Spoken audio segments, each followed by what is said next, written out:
छोटे से गांव में रामू नाम का एक किसान रहता था। उसके पास सिर्फ एक छोटा सा खेत था जो सूख चुका था। भूख और गरीबी ने उसे तोड़ दिया था, पर उसने कभी हिम्मत नहीं हारी।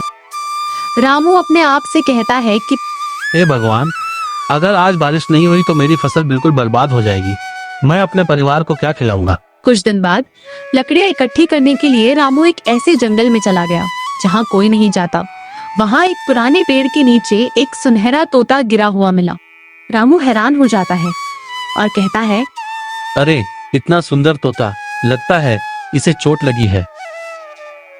रामू उस तोते को एक झोले में रख के घर ले आता है। रामू उस तोते को घर लाया और उसकी मरहम पट्टी की। जैसे ही उसने तोते को पानी पिलाया, तोता बोलने लगा। तब तोता रामू से कहता है कि शुक्रिया रामू, तुमने मेरी जान बचाई। मैं कोई आम तोता नहीं, मैं जंगल का रक्षक हूँ। रामू तोते को बोलते हुए देख के हैरान हो जाता है। तुम बोल सकते हो? क्या तुम सच में बोल सकते हो या मैं कोई सपना तो नहीं देख रहा हूँ? तब तोता रामू से कहता है, नहीं रामू, ये सच है। तुम्हारे दिल की साफ सफाई देखकर मैं तुम्हें एक वरदान देना चाहता हूँ। मांगो, तुम्हें क्या चाहिए? रामू ने अपने लिए कुछ नहीं मांगा, बल्कि पूरे गांव के लिए पानी और हरी भरी फसल मांगी। तोते ने कुछ मंत्र पढ़े और रामू से कहा कि तथास्तु, अब तुम्हारा खेत कभी सूखा नहीं रहेगा और तुम्हारे घर में कोई भी भूखा नहीं सोएगा। जब लालची बिरजू ने रामू की खुशहाली देखी तो उसके मन में लालच आ गया। उसने चोरी से रामू के घर से मिट्ठू को चुरा लिया। बिरजू तोते को अपने घर ले आया और फिर उसे झोले से निकालकर सामने रखे टेबल पर रख दिया।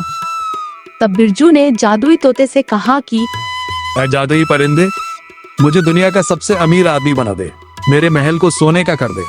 तब तोते ने बिरजू से कहा कि लालच का फल हमेशा कड़वा होता है, बिरजू याद रखना।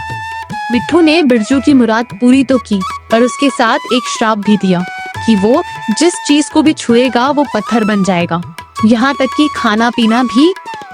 बिरजू परेशान होते हुए तोते से कहता है कि नहीं, मुझे ये सोना नहीं चाहिए, मैं भूखा मर जाऊंगा। रामू, मुझे बचाओ।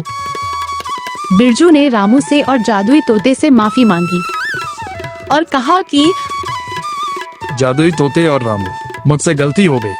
मैंने लालच में आके तुम्हारे तोते को चुराया था।